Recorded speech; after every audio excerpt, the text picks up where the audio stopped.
So over the past few weeks, I've noticed that the long-running debate around marketing automation has been kind of ramping up in my news feed, and I wanted to kind of weigh in on this a little bit. I do get why people have an issue with automation. Nobody likes receiving those emails that begin, hey there, first name, and proceed with an irrelevant message. Nobody likes getting those emails.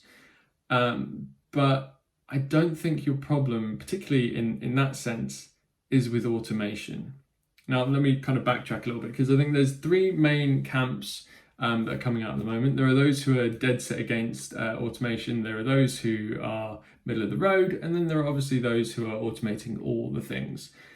The dead set are using this idea of handcrafted marketing to kind of determine whether or not it's good or bad.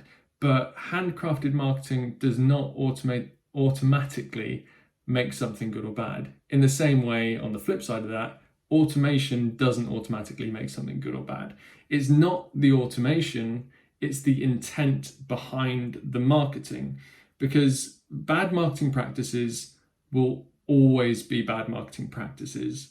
If I'm purchasing a list of email addresses from a dodgy website, and I'm planning on sending out an irrelevant message contained in, an email, whether or not I batch send that email or whether or not I send those emails one by one, that's totally irrelevant. That it doesn't even factor into it, because it's not the automation that's the issue. The issue there is personalization.